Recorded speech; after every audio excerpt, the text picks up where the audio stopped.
여러분 안녕하십니까? 뉴스투데이 제주입니다. 여름철 극심한 가뭄으로 당근을 제때 파종하지 못해 농민들이 애를 태웠는데요. 최근 제주 전역에 비가 내리면서 양배추와 브로콜리 등 월동채소 모종을 밭에 옮겨 심는 정식 작업이 이뤄지고 있다고 합니다. 농촌이 활기를 띠고 있습니다. 김항섭 기자입니다. 농민들이 쪼그리고 앉아 비닐하우스에서 키운 양배추 모종을 밭에 옮겨 심고 있습니다. 일정한 간격으로 모종을 하나하나 정성스럽게 심은 뒤 흙을 덮어줍니다. 갈색 밭은 어느새 파릇파릇한 생명력으로 넘쳐나고 모종이 뿌리를 내리고 잘 자랄 수 있게 물을 주는 것으로 정식 작업이 마무리됩니다. 12월 중순이면은 수확할 수 있어요. 양배추 심으면서 일일이 하나하나 전부 다 물 줘야 돼요. 그래야만이 살 수가 있지, 안 그러면은 살기가 좀 힘든 그런 실정입니다. 인근의 다른 밭에서도 농사 준비가 한창입니다. 트랙터가 굉음을 내며 밭을 갈아엎습니다. 양배추를 심기 전에 돌을 솎아내고 흙을 부드럽게 하는 겁니다.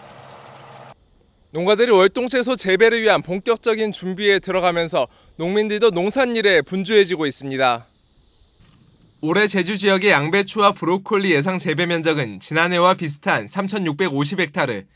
다행히 최근 제주 전역에 단비가 내리면서 정식 작업이 제때 이루어지고 있습니다. 지금 현재 서부 지역에는 양배추와 브로콜리 등 월동채소 작물이 본격적인 정식 작업에 들어갔습니다. 정식 작업을 하면서 관수 작업을 계속 실시해서 빨리 활착시키는 것이 급선무가 되겠습니다. 참깨 수확과 월동채소 정식으로 농촌이 활기를 띠는 가운데 제19호 태풍 솔릭이 한반도를 향해 북상하고 있어서 농민들은 농작물에 피해를 주지 않을까 바짝 긴장하고 있습니다. MBC 뉴스 김항섭입니다.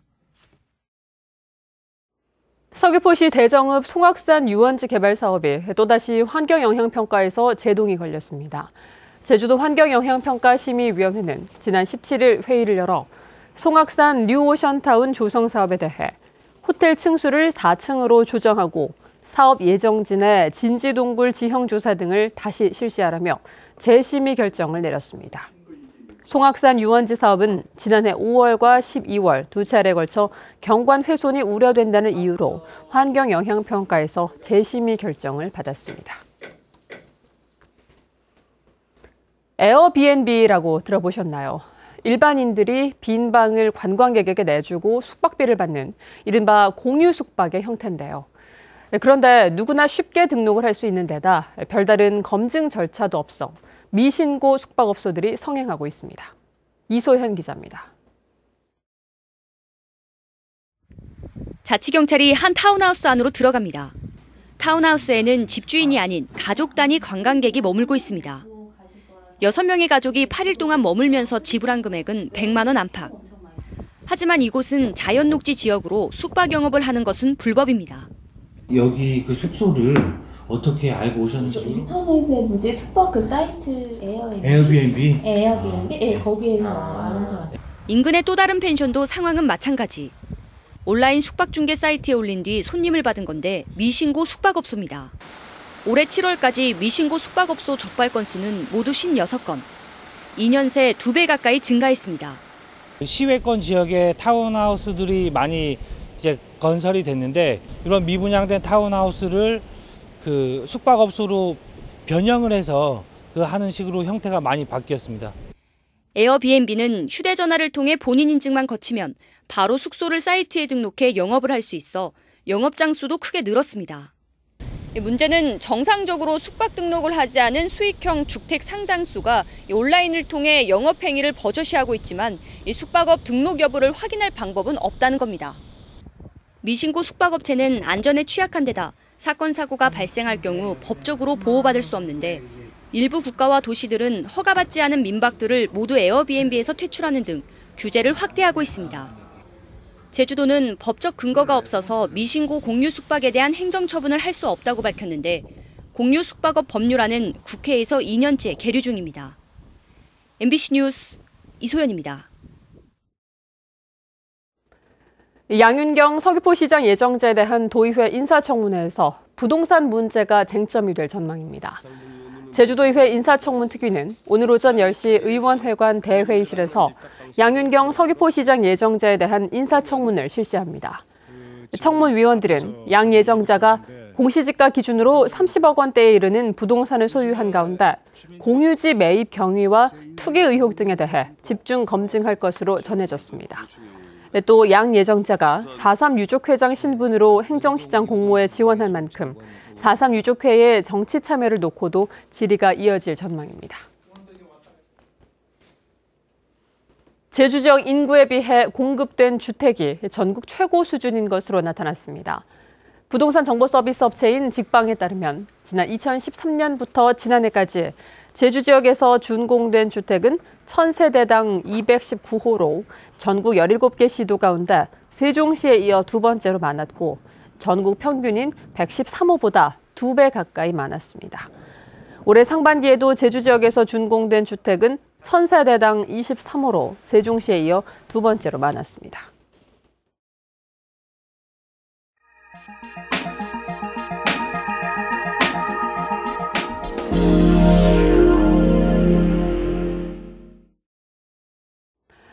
최근 정치권에서 내국인 출입이 가능한 오픈 카지노를 추가로 설립해야 한다는 주장이 잇따라 나오고 있습니다. 필광 지역 주민들은 강원랜드의 설립 배경부터 파악해야 한다며 강하게 반발하고 있습니다. 강원 영동 홍한표 기자가 보도합니다. 김진표 더불어민주당 당대표 후보자는 최근 제주도와 영종도 카지노에 내국인 입장을 허용해야 한다고 주장했습니다. 카지노가 들어와야 이들 지역이 종합관광지로서의 면모를 갖춘다는 겁니다. 지난 2016년에도 김관영 바른미래당 원내대표가 전북 새만금 지역에 오픈 카지노 설립을 추진하다 중단됐고 자유한국당 유기준 의원도 2015년 내국인 선상 카지노 출입 허용을 추진하는 등 정치권의 강원랜드 흔들기가 이어지고 있습니다. 부산과 전북 지역에서도 오픈 카지노를 설립하려는 행보가 빨라지고 있습니다. 부산 상공회의소는 부산 북항에 오픈 카지노를 포함한 복합 리조트 조성에 관한 용역까지 마쳤습니다. 복합 리조트는 오픈 카지노를 전제로 해서 만들어지는 겁니다. 싱가포르 정도 수준의 안전장치를 걸게 되면 74% 정도까지 올라갔습니다. 전북 새만금에서도 오픈 카지노 유치 논의가 계속되고 있습니다. 오픈 카지노가 추가로 설립되면 가뜩이나 침체된 폐광 지역 경제가 더욱 위축되지 않을까 우려되고 있습니다. 정성과 태백 등 폐광 지역에서는 강원랜드의 설립 근간부터 살펴야 한다며 강하게 반발하고 있습니다. 정부가 대안 없이 석탄 합리화 정책을 밀어붙여 주민들이 생존권을 지키기 위해 대정부 투쟁으로 일궈낸 사업체라는 겁니다. 그 폐광 지역의 그 공동화 형상을 막기 위한 그 일환으로 그 오픈 카지노를 설립을 했지 않습니까? 그래서 그 폐광 지역의 경제 회생 또 고용 창출이 지금도 그 강원랜드 외에는 이루어지지 않는 유일한 오픈 카지노 설립 근거인 폐광지역 특별법의 재연장 기한이 이제 7년밖에 남지 않은 가운데 강원랜드와 폐광지역이 위기를 맞고 있습니다. MBC 뉴스 홍한표입니다. 남해안의 전통적인 어업 방식인 죽방염은 국가 중요 어업유산으로 지정돼 있지만 어민들이 고령화되면서 관리가 어려워지고 있습니다. 지역을 대표하는 전통 어업의 체계적인 보존을 위해 다각적인 대책이 추진된다고 합니다. 경남 정성호 기자가 보도합니다. 남해 앞바다에서 500년을 전해 내려온 죽방염. 전통적으로 참나무가 고정목으로 사용됐지만 지금은 강철 소재로 상당수 교체됐습니다. 참나무는 수명이 5년에 불과한 데다 한번 바꾸려면 비용과 인력이 많이 들기 때문입니다. 하지만 강철 소재를 쓰게 되면 외관상 죽방염의 원형이 훼손되고 녹물이 발생해 위생적으로 좋지 않습니다.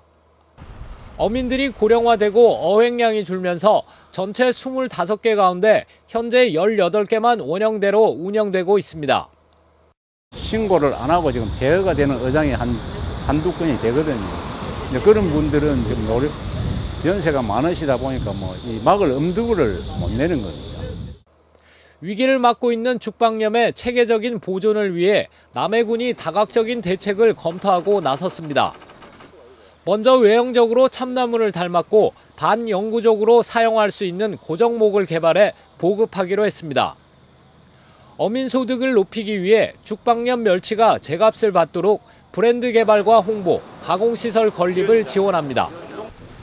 관광객 유치를 위해서는 멸치를 잡아 찌고 말리는 과정을 체험할 수 있는 시설과 죽방염 역사관을 건립합니다. 특히 전문가들과 함께 세계 중요 농업유산 등재도 추진합니다. 세계 중요 농업유산 등재를 위해서 타당성 검토 및 자문위원회를 구성하고 운영에 대한 역점을 두고 있는 지역의 전통 문화유산을 보존하고 어민들의 안정적인 소득을 확보하기 위한 남해군의 시도가 어떤 성과를 거둘지 주목됩니다. MBC 뉴스 정성호입니다.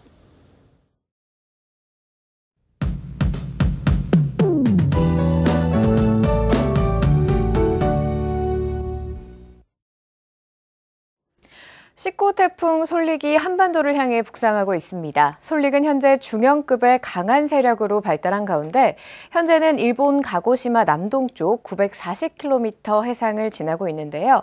현재 예상대로라면 솔릭의 영향으로 수요일 오후부터는 제주도에 비바람이 몰아치기 시작해서 목요일에는 전국이 태풍의 직접 영향권에 들 것으로 예상됩니다.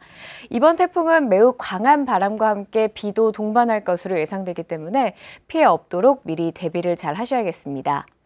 한편 우리 지역은 오늘 아침 북태평양 고기압의 영향으로 구름이 많다가 낮부터는 차차 맑아질 것으로 전망됩니다. 다음은 자세한 지역별 날씨입니다. 현재 애월과 조천은 흐린 하늘 보이고 있고요. 아침 기온 27도 내외로 나타나고 있습니다. 서부 지역은 현재 폭염주의보가 발효 중이고 낮 기온은 한림과 고산 33도, 대정이 31도까지 오르겠습니다. 남부 지역 오늘 아침 기온 25도 내외로 어제와 비슷하게 나타나고 있고요. 동부 지역은 26도로 출발해서 낮 기온 31도로 전망됩니다. 산지에도 오늘 아침 구름 많이 지나고 있습니다. 교통안전에 주의하셔야겠고요. 도서 지역의 아침 기온은 26도 내외로 열대야가 나타나고 있고 낮 기온 31도까지 오르겠습니다. 현재 제주도 남쪽 먼바다에는 풍랑 예비특보가 발효 중입니다. 오늘 밤부터는 바람이 차차 강하게 불고 물결도 높아지기 시작해서 내일은 제주도 전해상에 바람이 매우 강하게 불고 물결도 높게 일겠습니다. 항해나 조업하는 선박은 각별히 주의하셔야겠습니다. 오늘 아침 제주공항에는 구름이 많이 지나고 있습니다. 주간 날씨입니다. 태풍 솔릭의 영향으로 모레 수요일부터 비가 시작돼서 우리 지역 목요일까지 이어질 것으로 예상됩니다. 기상정보였습니다. 어제 오전 10시 10분쯤 서귀포시 동홍동 서귀포 향토오일시장에서 차량 한 대가 관리사무소 계단을 들이받는 사고가 발생해 운전자 77살 이모 씨가 의식을 잃고 쓰러져 병원으로 옮겨졌지만 숨졌습니다.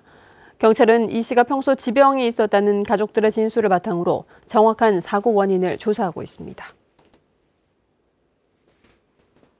제주지방경찰청이 최근 불법 촬영물 유포에 대한 불안감이 커짐에 따라 오는 11월 20일까지 100일 동안 사이버 성폭력 특별단속을 벌입니다.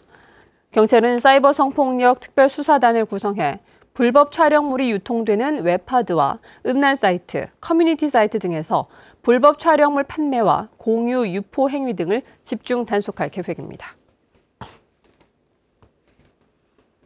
제주 지역 문화예술 공공기관들에 대한 공모가 진행됩니다. 제주도는 4급 상당의 개방형 직위인 제주도립미술관장을 공개 모집하기로 하고 오는 27일부터 31일까지 원서를 받아 서류 심사와 면접을 통해 선발합니다.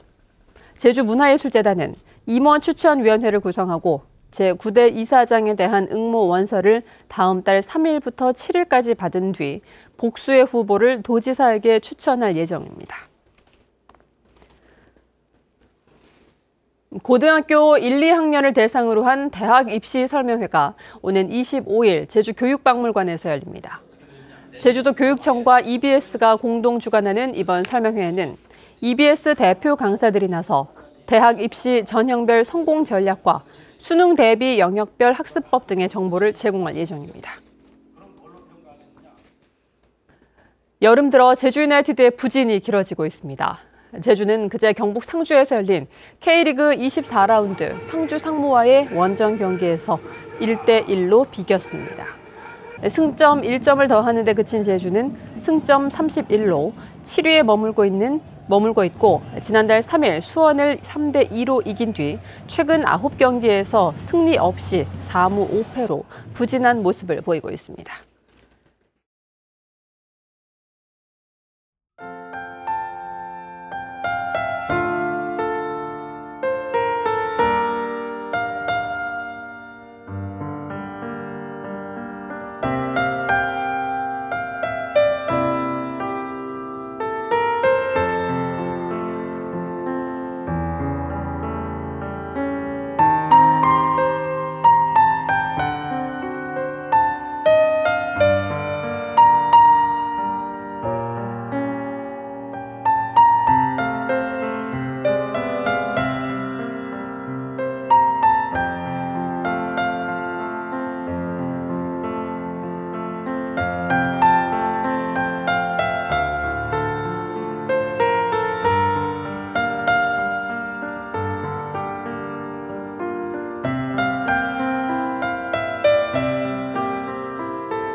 뉴스투데이 제주였습니다. 여러분 고맙습니다.